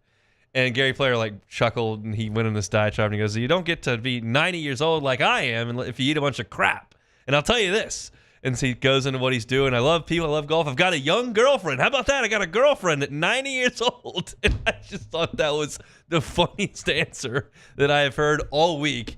Gary Player bragging to the media about his ability to find a girlfriend at 90. I don't think he would struggle to find a girlfriend at 90 because I think he's probably got a decent amount of dollars in his bank account. Oh, that's very, very condescending of you, Jacob, to assume that a woman would just throw herself at Gary Player because of his fame and his bank account. I'm just saying it probably helps. It might help. If you're 90, I think it probably does. Yes. Help. So Gary Player still did the opening tee shot today, and then did the big ninja kick as he once does. And so Gary Player, almost 90 years old, got a girlfriend. Shout out Gary. Heck of an effort there. All right. Some news coming out as it has over the last couple of weeks with the Saints and the visits that they have hosted. And one of those was an SEC product, and one that certainly I hadn't thought of, and certainly not one that you're going to see the Saints take in the first or second round, but somebody potentially in later rounds, and that's Isaac TeSlaa from Arkansas. Isaac TeSlaa is a great college football story. He played 3 years at Hillsdale College. I don't know where that is. I don't really care. I know that he was the great Midwest American Conference Offensive Player of the Year and Team Most Valuable Player at Hillsdale College. He made 68 catches for 1,300 yards and 13 touchdowns and got an opportunity to step up and play in the SEC for 2 seasons at Arkansas. And he was productive in 2023. He started all 12 games. And he played in a pretty poor offense that got a lot of people fired. But he had 34 catches for 350 yards. Remember that team, they fired their offensive coordinator midway through the season. This was pre-Petrino when that was happening. And so came back in this season for Arkansas and Bobby Petrino. And at 6'4" and 215 pounds, had a pretty good year. He averaged almost 20 yards a catch, caught 28 passes for 545 yards, and I think was a pretty good SEC player on some bad SEC teams. And I think more so than just speaking about Isaac TeSlaa, who I've told you about here, and I think would be a fine pick for the Saints late in the draft. More so than just talking about Isaac TeSlaa, because I think if you spend too much time talking about 4th and 5th round draft picks and specifically who the Saints could target, you're really spinning your wheels. I think we can narrow the Saints' number 9 overall pick down to like 10 guys, right? And you could talk about 10 guys, and the Saints are probably going to take one of those. You get to the 4th and 5th round, you're talking about 100 guys. You're talking about 200 guys. So that's really hard to do, okay? But a wide receiver with that kind of size, 6'4", 215, makes a lot of sense. Because you look at Chris Olave, and while I think he's a legitimate 1,000-yard wide receiver when healthy, he's not a big physical presence. You look at Rashid Shaheed, really serves a purpose in an offense, can go down the field, stretch the field. We've seen him make game-winning plays with his speed. Yeah, that's great. But you don't have the big physical body. And you thought the Saints may address that in free agency, and instead they signed Brandon Cooks, who does the exact same thing as those two guys, which was not a good signing. But Isaac TeSlaa, while not as proven as Brandon Cooks, not as likely to make the team as Brandon Cooks, does bring something different at 6'4", 215. He's played a ton of college football. He's a very good technical route runner, and in some bad offenses, put up some good numbers. He runs well. He ran some. Did some punt returning and kick returning at Arkansas. But it's more so the frame. And I think the Saints are very likely, in my opinion, if they were to make all 9 picks, which at this point, what are the odds of that? They're not very good. But maybe they make 8 picks. They trade one of them to move up. Let's just be optimistic that that's all the Saints do. If they make 8 picks, I feel like there's a likelihood that one of those 8 picks is a wide receiver that stands 6'4" or 6'5". And that is, I think, a key piece to what they're trying to do. I loved the line that Joe Sloan gave from LSU, and you've heard this from other folks. Your wide receiver group should look like a basketball team. It should look different. You should have some guys that are 6'5", some guys that are maybe 5'11", some guys that run in the 4.3s, maybe some guys that are a little bit taller that don't run as quickly, some guys that are big and physical, some guys that are more slight and can get up the field and are difficult to stay in front of. That's the mark of a good receiving core. And right now, the Saints look a little bit too one-dimensional. They look a little bit like a group that has a lot of 6-foot guys that weigh 195 pounds and that run pretty well. you need some variance. And I'm not telling you that Isaac TeSlaa is the answer to all the Saints' issues, but I'm telling you that someone like him could be an answer to some of the Saints' issues, right?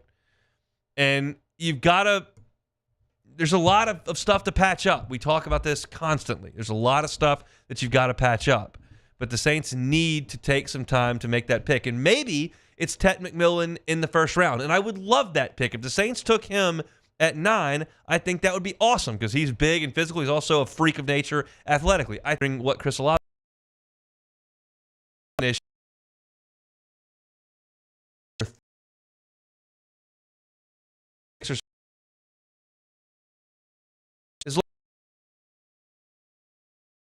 that the Saints. I trust Kellen Moore that you had in Philly with A.J. Brown and Devontae Smith. That's a perfect categorization of how different two guys can be. Now, those two guys were stars in college and were early picks in the NFL draft. Isaac TeSlaa is not that. But it's just more in terms of the body sizes and the styles of play that contrast and make for matchup advantages here or there. And I think that's good. So do I think Isaac TeSlaa in the 5th round would be a good pick? I do. Do I care if it's somebody else with those measurables in the 6th round? I don't. We're opening with Isaac TeSlaa because the Saints brought him in for a visit. The point of the discussion is really just make sure that it's somebody that does something a little bit different. You've got to stay healthy at wide receiver. Certainly coming off of huge injuries here, Chris Olave and Rashid Shaheed are question marks because of that. But if you can stay healthy and add one more piece to that wide receiver puzzle, assuming that you're going to keep Brandon Cooks around as well, I think that you're starting to look functional at wide receiver. You got a lot of work to do some places. Wide receiver, I don't think there's a lot of work to do. I think there's specific work to do. TeSlaa potentially could be one of those specific deals that you've got to get done. So that's our look at the New Orleans Saints as we inch closer and closer and closer to the NFL draft. And I think I'll have to look at the calendar. I think I thought about this morning. I think I'm out of town for the NFL draft. I think that's our beach week. Is that in 2 weeks? Yeah, it is. So Not this week, but next week. I will not be around for the NFL draft. So that gives me next week to kind of finalize my thoughts on who the Saints should pick, and then I'll be beachward for the NFL draft in 2 weeks on Thursday. Actually, 2 weeks from today, I guess we should say. So interesting. But if you want our Saints content, LouisianaSports.net has a ton of it. Ross is doing an incredible job previewing the draft with a lot of in-depth analysis. If this is your thing, and for some people it really is, Ross is doing a fantastic Saints hunt on Saints. Let's take a time.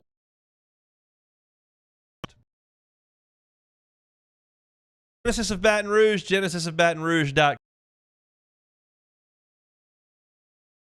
Luxury vehicle, you shouldn't think.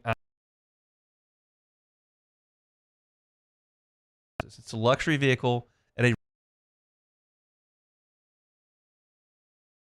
step of the process. That's part of the experience of being a Genesis driver. You don't have to feel like you're being pressured. You don't have to feel like you're being upsold. Don't have to feel like you're being taken advantage of.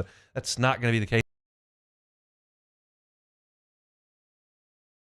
And you're going to get behind the wheel of an incredible vehicle. And that's really the point. So if you're of Genesis, just make one more stop. Every single car that's on the lot is online at genesisofbatonrouge.com. Point 1, Foo Fighters, Led Zeppelin, AC/DC.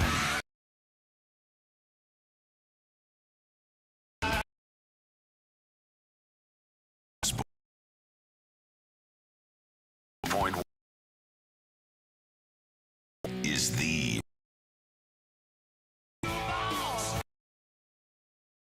T, low T, or there's a range of discrete services to address your specific needs. We empower men to reclaim their health and confidence. Visit yourgoodwood.com.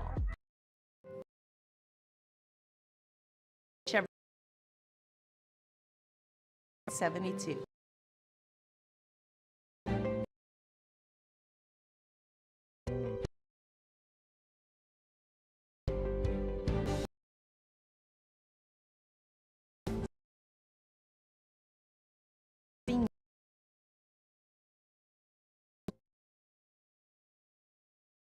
parks and help community parks across the parish. A family-sized trail are more places to run wild and even Breck, your #1 park system. Is a team sport. That's why we've partnered with world-renowned orthopedic surgeon Dr. James Andrews Institute. Whether you're a professional athlete or a weekend getting for reaching your personal best, we've only got one. You. Ochsner Andrews Institute. Long live you. There it is, the extra mile, on the border of expected and extraordinary for those willing to go further, like vans customized for work or play, with safety and tech to keep you connected, supported by a 5-star sales, service, and finance team, and backed by the 1-star you know. So go the extra mile. It's never crowded, because so few have what it takes to go there. Mercedes-Benz Vans. These are the luckiest ice cubes in the world. They could have been a thankless bed for an all-you-can-eat salad bar, but instead... This is the Hunt Palmer Show, brought to you by Sagrera Farms.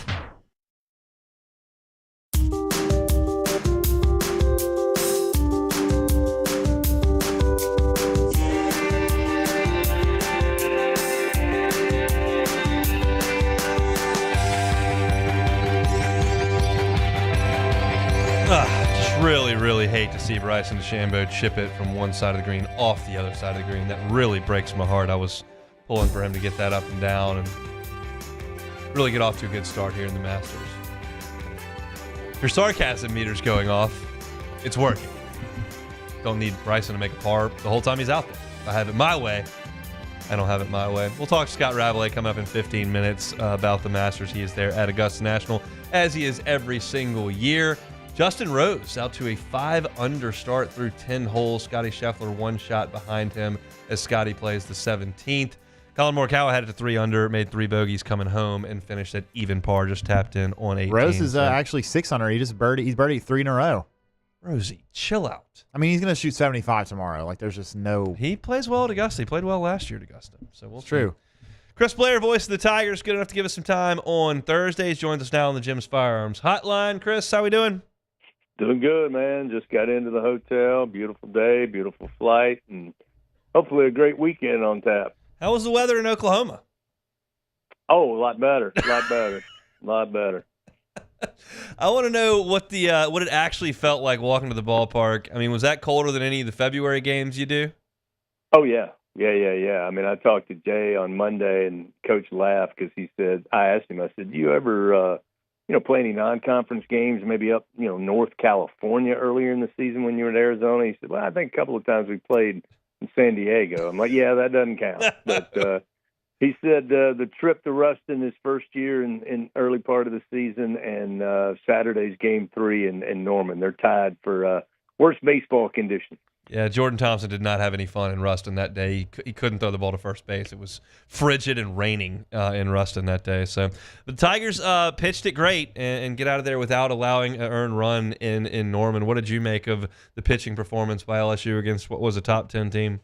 Yeah, phenomenal. I mean, to use 5 pitchers the entire weekend and, have 2 games where, it takes a couple of free passes, maybe just one free pass and an extra base hit or maybe even an aggressive base running move by a pretty aggressive offense. And, when you look at that entire weekend, the things that stand out to me, 15 runs total for LSU, 12 of them come with 2 outs in the inning. They didn't relinquish a stolen base for a team that certainly wants to get out and get aggressive. And then thirdly, just what Jay wanted to see, put them in second and long, third and longer, and 30% of the time through 27 innings, they got the leadoff man aboard, which, kind of, handcuffs, I think, Oklahoma's style a little bit. So, the fact that Oklahoma's lost up until that point, now they've lost 5 home games, dropping to Dallas Baptist, in the midweek earlier, but they had only lost one game there, and LSU was able to go there and pick up 3. And to me, you got these back-to-back weekends, so the fact that you got 3 on the road last week, hopefully you have another good weekend hunt this weekend before you get Alabama and Tennessee, for that 9-game homestand that starts next week. So I think the fact you got 3 there, sets you up in great position here if you play well on the Plains. You've seen some good aces around here in your time. You saw Landon Marceau, certainly Paul Skeens last year, Gage Jump and Luke Holman, take your pick. What's Cade Anderson's trajectory right now? It feels like he's asserting himself as good as anybody in the league.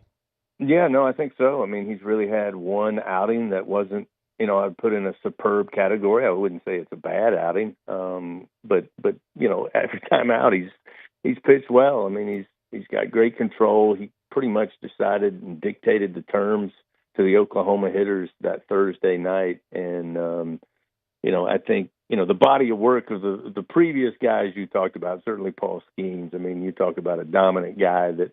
At some point he would look at you and say, here comes a fastball, and there wasn't a whole lot you could do about it. But I think Cade, his mix of pitches puts him in a special class, and that's why I think he's been successful, and I really think he's going to be successful the rest of the way out.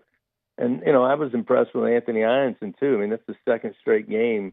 I think he's pitched really well and pounded the strike zone and racked up a ton of strikeouts. So, I like where this rotation is, and I think that's why Jay – we don't even talk about it now on Mondays. I mean, for the foreseeable future, that's the 3 starters you're going to see on SEC weekends. I talked about it to open my show today, but the platoon of Josh Pearson, Ethan Fry, and Jake Brown, not only their play, which has been excellent, but their attitude toward that play, which Jay detailed yesterday in his press conference, has been so awesome. If you missed the story, he said he went to Ethan Fry to tell him why he was going to start Jake and Josh in this game, but this is what you need to be looking for. And he said, Coach, you don't have to explain anything to me. Just let me know when you need me. And like that, in this era of the transfer portal and stuff, I just don't know that you see that in every sport, in every program. And those 3 guys have been incredible, both mentally and physically. You're traveling with the team. You're watching those guys every time out now. I mean, what do you think about the way those guys have approached their roles? It's funny you bring that up. I sat behind Josh, Jared, and Jake was in the seat above us, and those guys were, I mean, you could tell they're close. They were joking and laughing the whole flight over today. I think that has number one, a big thing to do with it, but I've said it many times. I've told you one of the amazing things about the culture that Coach Johnson has created is that everybody's going to benefit. If LSU, the brand, the powerhouse, if you will, if LSU baseball succeeds, everybody that's going to contribute is going to find success. And your success and your time to, carry the bigger load might come next year. And I just think that's easier said than done. I mean, everybody wants that kind of culture, but I'm amazed at it. Those guys are just like, hey, what's the matchup tonight? We saw last week Ethan Fry actually got a start as the DH in a game that typically he had been in the dugout. But that's due to the fact that he was on an absolute tear during this win streak. But I just, it's true. People say, to your point, in this day and age, how do people do that? But when you're around this team, that's how they all feel. And those 3 or 4 guys you're talking about, along with Tanner and Michael, who are platooning at third base, I mean, they feel the very same way that, we want to win. It's, there's a reason that I've watched them take some of the non-traveling members of the team this morning before we left. They were doing some practice inside the box with some pitchers and some hitters at the plate.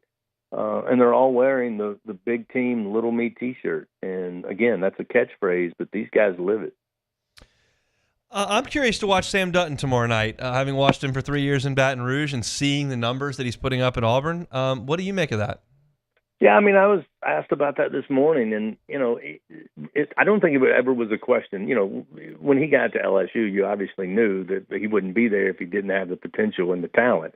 I just think he's taken a step forward, and he's done an incredible job. Like you said, his numbers are eye-popping. He's made himself into one of the aces in the SEC, and frankly, the way Auburn's played, I think right now you're starting to see, while everybody was preseason and just about every team was ranked in the top 40 in most people's minds coming into the year, and there's still a ton that are inside the top 25, I think you're starting to see now that tier start to come to the forefront, the top tier, the middle tier, who certainly is dangerous, and then the teams who've just not been able to turn it on yet. And that's not to say they won't. But I think Auburn's been one of the teams that's just kind of steadily gotten better. I mean, they're coming off a series win against Alabama at home. They go to Atlanta, take on a really good Georgia Tech team. They forced Georgia Tech into putting them on base with a bunch of free passes. They got down early and came back to win. And I think that, Sammy's a big part of that. And it'll be fun to watch him tomorrow because he was one of the guys I was rooting for his time at LSU because I knew, talking to the coaches, they felt like he could really and he did have some good performances, don't get me wrong. But I think his consistency this year, for whatever reason, working with the folks here, Everett Tiford, who I knew was a player at Georgia Southern, now he's a pitching coach here at Auburn. They've been able to really hone in on what he does best. And it'll be fun to see LSU tomorrow, the former teammates, go at it in the same way that Chris Stanfield's returning home to the Plains. Yeah. And goodness knows I got tired of him making plays when we were here. I hadn't thought about that storyline. I need to reconsider that because, of course, he started there for 2 seasons. Friday, Saturday, Sunday from the Plains, Jay Johnson Show every Monday night. Tell everybody where they can find y'all in person and then on the radio for the Jay Johnson Show. Yeah, you can hear us right there on your sister station, the flagship, Eagle 98.1, D-Rock station. And, of course, online with your LSU Sports mobile app. If you're out running around, got some things going on this weekend. And then if you really are glutton for punishment, you can tune in on YouTube or Facebook Live and look at me and Bill's big ugly mugs calling the game. There we go. We all have a great call. Safe travels home, and we'll talk next week. Thanks, Chris. All right, and enjoy the Masters. I sure will. He is Chris Blair, voice of the Tigers from the Plains at Auburn. I want to go to Auburn for a baseball weekend. I have not done that. I have not been in that stadium before. They just redid it for this year, and I'm told that it's really, really impressive for an intimate setting, which Auburn has created there. It's one of those deals. Baton Rouge is a fairly large city, kind of like Columbia, South Carolina, Knoxville, Tennessee, like pretty big cities. Auburn's tiny. Oxford's tiny. Athens, Georgia is tiny. Now, they're all close to a hub. You've got Oxford, which is fairly close to, Oxford's close to Memphis, and you can get there from Jackson in a reasonable time. You can get from Atlanta to Athens a little over an hour, and certainly Montgomery to Auburn is not that long a hike. But, it's a pretty small deal. So you play, Tuesday night games, you're not going to get big crowds there. And even, a Sunday baseball game, you may not get big crowds. So no use in building a 10,000-seat stadium if you're only going to put 2,800 in it most of the time. But I think that they've done a good job from what I've heard over at Auburn. I'd like to go check that out, and we'll see what kind of environment it is on the Plains this weekend as LSU and Auburn do battle starting tomorrow night. So we'll preview that one tomorrow. I'll try to get Jason Caldwell from inside the Auburn Tigers to join us. He's done some of their games on the television stream, and would love to get his insight on this Auburn team under Butch Thompson, which has some veterans, but has some really good young players that they're relying on pretty heavily as well. So should be a good weekend there at Plainsman Park. Come back, go to Augusta, Georgia, check in with Scott Rabalais from the Masters next. The Hunt Palmer Show. One Bath and Closets. OneBathAndClosets.com is the website. David Duvall and his team, 30 years redesigning and remodeling bathrooms and closets. Look, you don't have to do a full-scale bathroom renovation. That can be pretty intimidating. It can be costly at times. It can be time ineffective. Maybe you just want to do something simple. That's very much within the scope of what David Duvall and his team do. They can do the full-scale renovation. If that's what you want to do, they'd love to help you with that. But maybe it's something just as simple as a tub-to-shower conversion. You've got a bathtub that you don't use. It's dingy. It's old. It may not work. Get rid of it. Put in a glass walk-in shower. Changes the look of your bathroom. Changes the functionality of your bathroom. Adds some value to your home. You spend a lot of time in the bathroom. Go ahead and make it gorgeous. Make it customized to your needs, to your wants. They can do that. Go to OneBathAndClosets.com. Check out the pictures of their great work. Go ahead and check out the testimonials from their satisfied customers and get that free consultation. It doesn't cost you anything to have a conversation with David and his team. It's One Bath and Closets. You can find them online at OneBathAndClosets.com. It's not just a game, it's a religion. You've got your team colors, team swag, and now your very own website, LouisianaSports.net. Everything LSU, Saints, and Pelicans. Sports on demand. In-depth coverage by sports writing pros with continuously updated news. And with the LouisianaSports.net newsletter, you get pinged directly with top trending stories. Best of all, now and always, no paywall. It's free. LouisianaSports.net, powered by 104.5 ESPN Baton Rouge. Your home for Louisiana sports. Family owned and community driven. Service Chevrolet Cadillac, a legacy you can trust since 1972.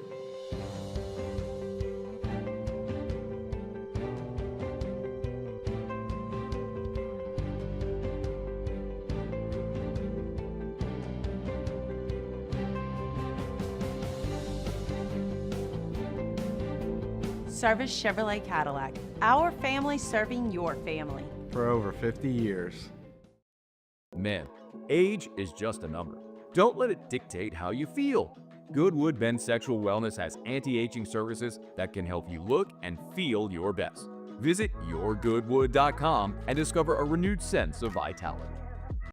Gulf Coast Office Products is a nationally recognized Savin office equipment dealer based right here in Louisiana. Over 100 employees strong, Gulf Coast has the boots on the ground to support all vertical markets from education, engineering, legal, and finance. With the latest in office technology from desktop to production segment units, Gulf Coast and Savin have the perfect fit for you. Call 225-756-2644. That's 756-2644 for Gulf Coast Office Products. There it is, the extra mile, on the border of expected and extraordinary, for those willing to go further, like vans customized for work or play, with safety and tech to keep you connected, supported by a 5-star sales, service, and finance team, and backed by the 1-star you know. So go the extra mile. It's never crowded, because so few have what it takes to go there. Mercedes-Benz Vans. At Auctioner, we know healing is a team sport. That's why we've partnered with world-renowned orthopedic surgeon Dr. James Andrews to create the Auctioner Andrews Orthopedics and Sports Medicine Institute. Whether you're a professional athlete or a weekend warrior, our team of specialists are dedicated to getting you back in the game. So whatever your reasons are for reaching your personal best, we've only got one: you. Auctioner Andrews Institute. Long live you.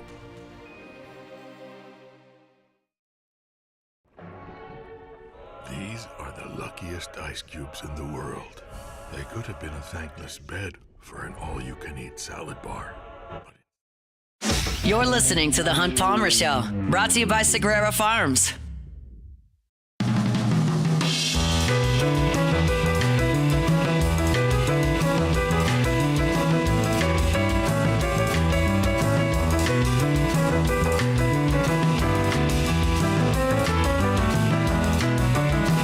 LSU will be on the field inside Tiger Stadium. Huge spring open practice. Really going to set the tone for the entire fall coming up here in 2025. And Scott Rabalais is going to miss all of it. I can't believe it, but it is true. Because he's at Augusta. So he joins us now. Scott, do you feel bad about missing the open practice at Tiger Stadium? I feel bad. I feel so bad. It's really a huge blow to me. You know, when I saw the schedule, I was like, darn the luck. My sarcasm meter is just making all kinds of sounds over here. Let's talk some golf, Scott. First of all, you're there on the grounds. The weather on TV looks spectacular. I'd imagine this is just how they draw it up. It really is. I mean, when I got here Monday, I didn't even get on the course because they'd already closed it, because they got buckets of rain on Monday. And the greens are probably still a little bit softer than they would like them to be, but since then it's been very nice. Today's sunny, a little breezy. They're kind of baking out a little bit. Plus, they get a little rain overnight into early tomorrow morning. And it's going to be gusty and windy tomorrow, but the weekend looks great. Temperatures in the 60s and 70s and a little wind, but should be really good. So I think overall, but they can deal with it here. Every green has the vacuum sub-air thing underneath them, and the heat and cool. I mean, it's unbelievable. Yeah, I was watching a video earlier this week that on the tournament's practice area, they put heaters in the grass for chilly mornings. They can heat the grass up, and so the players can be warmed up on the driving range and don't have to hit off frosty grass if there's delays. They've spared no expense there at Augusta. Let's talk local first before we get to the big picture and what's going on out there. Sam Burns doubled the first hole, has since made a double on 5 as well. He does have 2 birdies. He's 2 over. Just doesn't really quite have his game right now to the level we have seen it over the last 4 or 5 years. No, unfortunately not. Yeah, 2 over through 6. Missed the last 3 cuts in a row coming in here. I mean, really doesn't come in on good form. Hasn't done a lot in the majors, and just hasn't done a lot lately. Unfortunately, I was talking to a couple of guys who cover golf on a regular basis. Brody Miller, who used to cover LSU, now works at the Athletic, and Rex Hoggard with the Golf Channel. And they say his iron game has deteriorated, and maybe he's a little distracted. Since they had a child. I don't know. I don't claim to talk to Sam on a regular basis or anything like that, but I do know that I think I've always thought he has the talent to be a major champion. He hits it far. He's got great touch. He's got a great putting stroke. He's got the even temperament. I've always thought he has the ingredients to win a major. But right now he's still 37th in the world, which is nothing bad, but he's been kind of slowly progressing in his world ranking, and if he's not careful, he could slide out of the top 50. And if you don't win, and you slide out of the top 50, then you start losing those automatic qualifiers for majors. So hopefully he finds his game soon, which can happen. Obviously, we saw it happen with Victor Hovland, just a couple of weeks ago, winning the Valspar. So it can happen. Yeah, they say it's one swing away at times, or can feel that way. If you look at the leaderboard right now, Justin Rose with a 2-shot lead on the rest of the field. Never won at Augusta, lost in a playoff to Sergio, but has always had quality results there at Augusta National. How do you feel about his chances? It's way early, obviously, but he's 6 under par. Yeah, Rose he's sneakily, transitioned into middle age. He's like 44, 45. I remember he was still remember that kid in the 1998 British Open? Yeah. Pitching in from off the green on the last hole, and he was the host of the British Open as an amateur and won a U.S. Open, of course, at Marion. Won a gold medal, in the Olympics.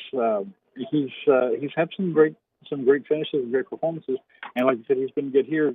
Just nothing that really suggests coming in that he's a couple of top 10 finishes. Not playing bad, but not. Or he's got 2 wins like Rory McIlroy or something like that. So, but he's played, as you said, he's played well before. He had the lead after the first round a few years ago here, and so it's just keeping it up for 4 days. All these guys have all these pros anyway have the potential to shoot a hot round. It's doing it for 4 days. That's the question, and that's what I question about Rose. But he's got it going great right now as he's an amen corner at 6 under par. What would be a better story? Rory winning to complete the Grand Slam, or Scheffler winning 3 out of 4 and back-to-back to become the 3rd player to do that? This is just my opinion. If people can certainly say, no, I wish it was this way. I've been saying this. Scheffler is the odds-on favorite, and I think Rory is the sentimental favorite. Yeah. Like winning 3 out of 4 would be an amazing achievement. Only Jack Nicklaus did that back in the 1960s. Tiger, I think he won 3 out of 5, but 3 out of 4 is really hard to do. Winning the Masters to complete the career Grand Slam is really hard to do. Only 5 people have ever done it: Nicklaus, Woods, Ben Hogan, Gene Sarazen, and Gary Blair. It's really hard to do. He'd be the only European to ever do it. But there's a lot of great players who are missing that one on their resume. One of the ceremonial starters, Tom Watson, didn't win the PGA. Arnold Palmer didn't win the PGA. Lee Trevino didn't win here. Phil Mickelson very famously did not win the U.S. Open, obviously, after being runner-up so many times, including to Justin Rose at Marion. It's just really hard to do, to win them all, and so I think it just the weight of expectations is tremendous on Rory. I attended his press conference on Tuesday, and he was, trying to say those are only narratives, they're only words, basically, but he said the right things, but I don't know if he believes it. I don't know if anyone would not believe it, that there are a lot of expectations on it. Only one player, this is the 17th Masters, if he were to win, only one player has played more Masters before his first victory, and that was Sergio Garcia. He played 19.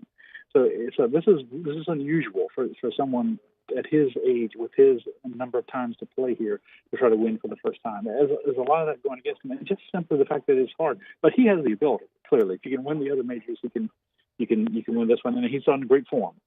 Yeah, and he's off to a great start. Just birdied the 8th hole, par 5 there to go to 2 under as he plays the 9th. Scotty Scheffler just tapped in for a par on 18. He cards a 4 under 68. Just sailing along. Yeah, it's just what he does. He didn't bogey free. Didn't drop a shot today. It's amazing to watch the consistency with which he plays.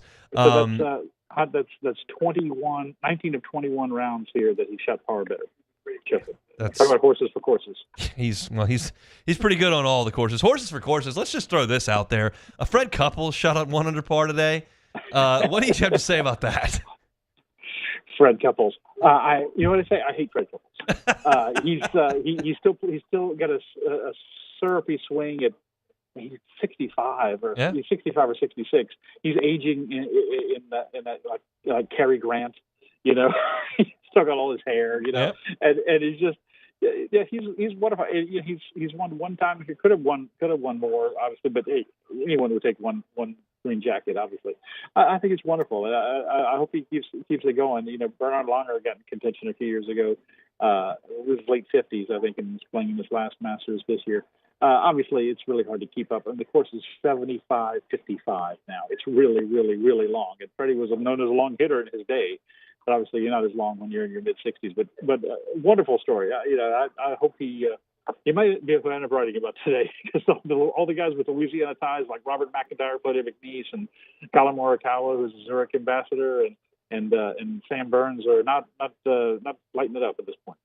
No, they're not. I think one guy, and this is not a local guy by any stretch of the imagination, but one guy that I've got an eye on just early on, he shot a bogey-free round of 2 under today, is Jason Day, who's always played very well at Augusta and never broken through. Do you feel like, even at this point in his career, that he's a guy that could be around late on Sunday?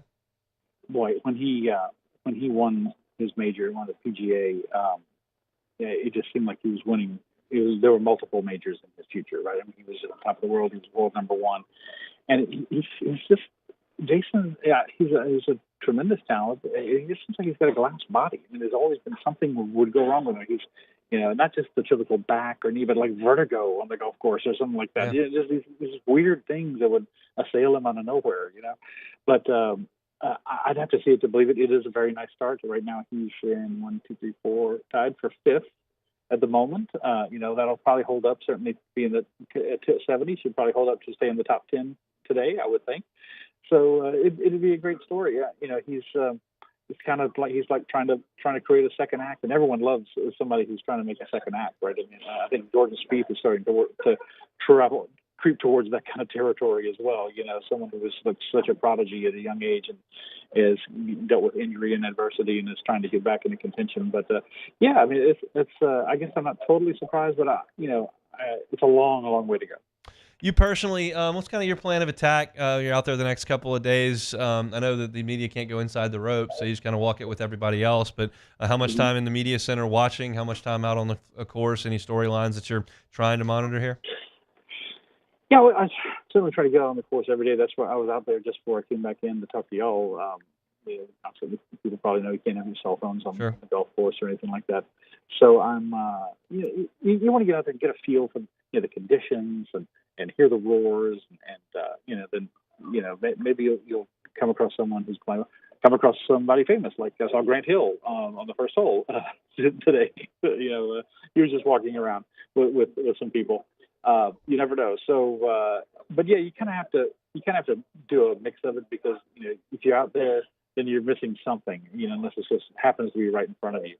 I heard the roar for Scheffler's birdie at 16, for example, but I was over there by the 7th hole. I was heading back in here, but golf tournament, especially the first 2 rounds, it's hard to get your arms around, because it's so many players and they're playing all day. Once you get to the weekend, you can really focus on, well, this is the big storyline. Right now, I'm just kind of looking for the today and tomorrow. I'm kind of looking for the personality, the interesting story. And I was hoping Morikawa might be that, because of all the controversy with him, not wanting to talk to the media after he, had flamed out at Bay Hill and got beat by Russell Henley, and he's stuck by his guns. I'll tell you that. So it's. But we'll find something interesting, I'm sure. But obviously, just wrote about Ted Scott today. Scotty Scheffler's caddy from Lafayette, and McElroy wrote about him during the week. So we're looking for a little something else at this point. Jason Day is in contention, I would say, at this point.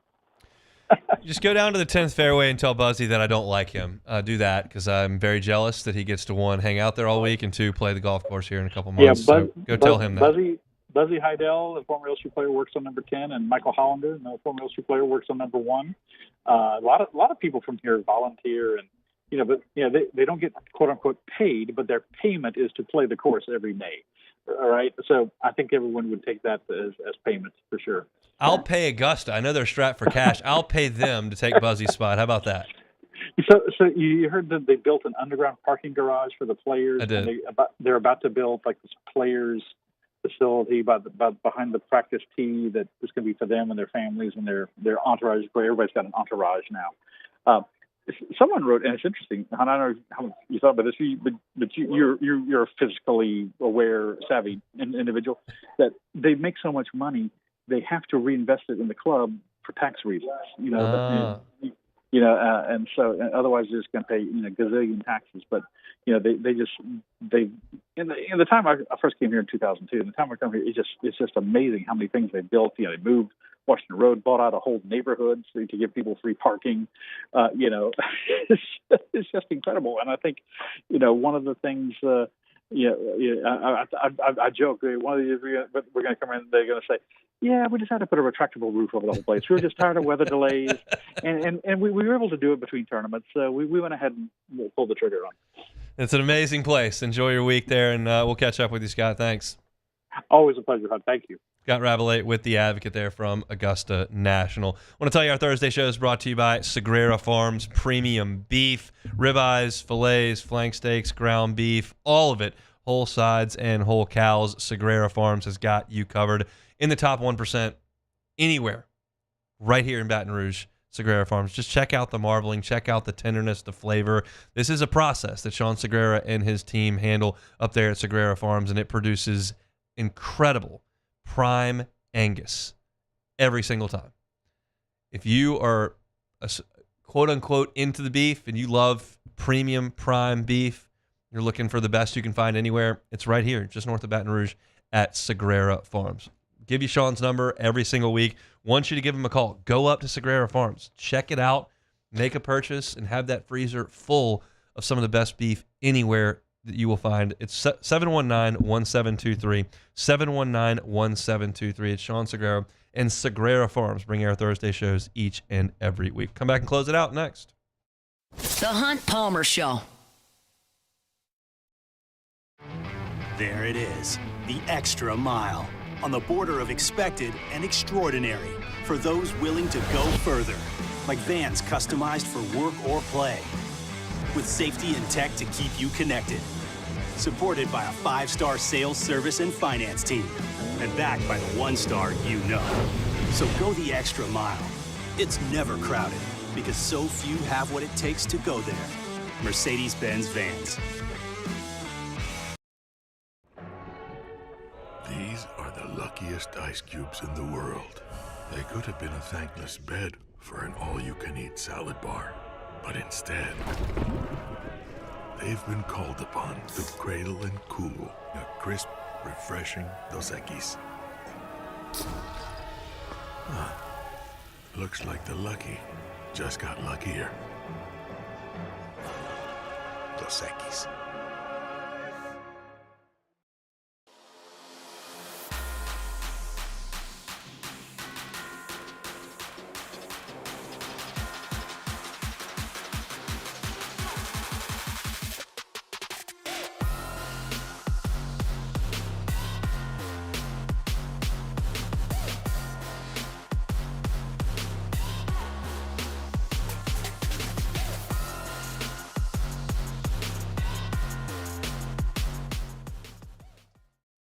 ED, low T, or simply seeking to optimize your health and performance? Goodwood Men's Sexual Wellness offers a range of discreet services to address your specific needs. We empower men to reclaim their health and confidence. Visit yourgoodwood.com.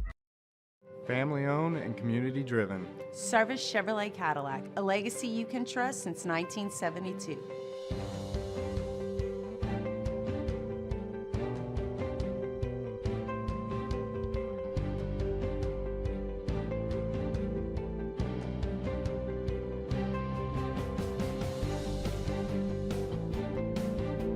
Service Chevrolet Cadillac, our family serving your family. For over 50 years.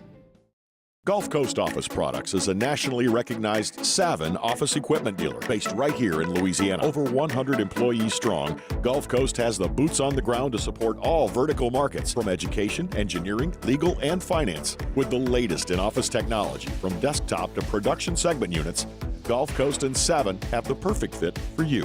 Call 225-756-2644. That's 756-2644 for Gulf Coast Office Products.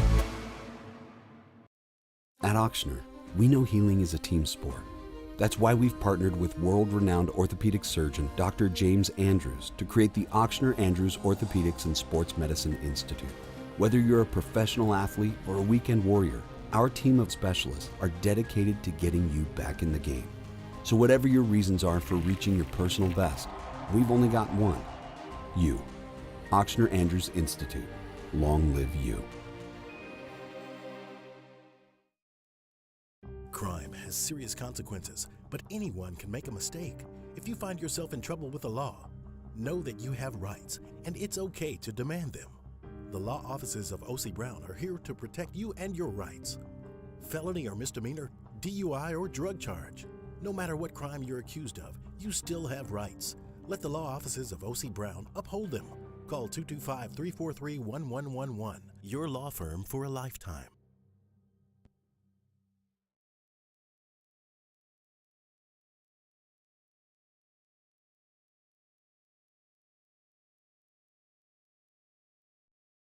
This is the Hunt Palmer Show, brought to you by Sagrera Farms.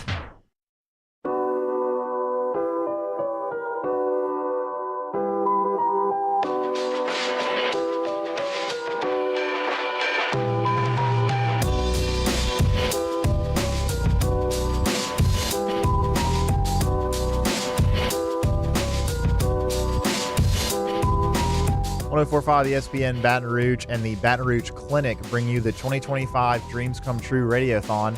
Dreams Come True is an organization designed to help grant dreams for children with life-threatening illnesses and their families. The following local businesses have also pledged to match your donations throughout the month: Lewis Mechanical, Patient Plus, and Action Industries, as well as Subaru of Baton Rouge, Service Chevrolet, Luba, and Duplessis Pool Builders. Visit 1045ESPN.com to help us reach our goal, and together we can make dreams come true.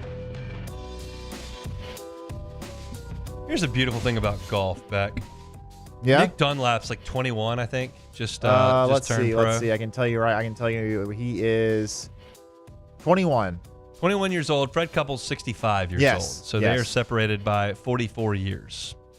Fred Couples could have given Nick Dunlap a shot a hole today and would have beat him. Yeah, Nick Dunlap shot 90. 71 to 90. Yeah.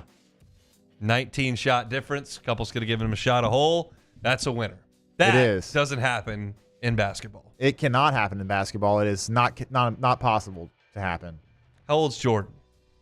He's not 65. No, he's not. He's probably like 55, honestly. Yeah. So we can't get there yet. He's probably the guy I would go to. Now, LeBron at 65, we'll see how that looks. Oh, actually, Michael's 62, so Yeah. a little closer, but 21. I don't know any 21-year-olds, but you know. But we're talking about comparing an NBA player that's 21, not just some random guy. But still, the point remains. That's point amazing remains. stuff. It We is. got any take it or leave it, or should we talk about the Masters for 3 minutes? Yeah, I don't really have one. I mean, Is that because you're watching the Masters back there, Beck? No, not really. I mean, I kind of have been a little bit. I've been trying to keep up with my. I've been watching while I've been doing shit. I got a couple of groups that I'm trying to follow here. I'm in a couple of different pools. I'm in a group with you and some of my friends. Are you and, winning? Are you going to be rich? Are you going to quit no. your job after this weekend because of your Masters pool's winning? No, I don't think so, because right now, so one of the groups I'm in, it's an interesting way they do it is they give you a salary cap, and obviously like Scotty Scheffler's like 11. It's the cap this year was 33,000. Sure. Scotty was like 12,000. So it's basically like a third of your salary, and you have to pick 4 players. So you can either try to just pick. Sure, two, we know like, how salary caps work. Yeah. So I went with Rory because I just really liked him going into this tournament, and he was also I think the second or third highest most expensive player. So I had to either go with 3 medium guys, or I can go for another strong one. Anyway, so I went with Hideki. He was also pretty expensive, so I had to go with 2 cheaper guys. So I went with Keegan Bradley and Lucas Glover. And how's Lucas doing? Lucas is, I think, 6 over. That's poor. Let's see. Poor performance. Yeah, he is 6 over through 11. Hate to see that. Yeah, and Keegan finished at 2 over, so he's gonna have to play well tomorrow to make the cut. So not looking good for me. You're so done. far. You're gonna have to go to work on Monday. I'm pretty much cooked. Yeah. Man, tough. It's barely. You're just into the afternoon on Thursday, and you're already done. It's already over. It's kind of sad. And you've been ragging me for fantasy golf for 2 months with no performance on your end. Yeah. Just ragging me. Now you get your one chance on a course that everybody knows. You got horses for courses, and your team stinks. Yeah, everybody knows. No, it's not that easy, Hunt. Maybe don't cast stones from glass houses is really the moral of that story, I think. Yeah, okay. I hope Bryson hits this ball in the woods is kind of what I'm hoping for there. It's very possible because he likes to hit it. I mentioned this with Rab in the last segment. I'm just sneakily looking out for Jason Day. Like, probably the story after today is that Scotty Scheffler's going to run off and hide because he's just that good and he's that consistent and he knows the golf course and it's just every golf course is tailored to him. Pipe that one down the fairway, Hunt. It's in the green. By the way, Chris Kirk made a 9 on 13. I opened with that today. Yeah. He was on my fantasy golf team. We had a solid morning going as a team, and he made a 9 on one of the easiest holes on the golf course. Yeah, you were ragging me for saying that my day is already over. Your day was over after one hole. No, he played 13 Well, holes. okay, 13 holes, but it was one hole that sunk it. Yes. I like to see Rahm 2 over. That's excellent. Yeah, that's news. good. I hope he hits it in the creek. I'm not very nice to the live guys there. No, you're not. Not going to continue. Not going to change that anytime soon. Jason Day's going to probably finish in the top 10. He's not going to win, but he'll finish top 5, probably top 10. 10 seconds to go. We'll be back tomorrow, same time, same place. Matt's going to drive you home on AFR if you missed any of today's show. Catch it on demand wherever you find your sound. Have a happy and safe Thursday. We will see you tomorrow. The Hunt Palmer.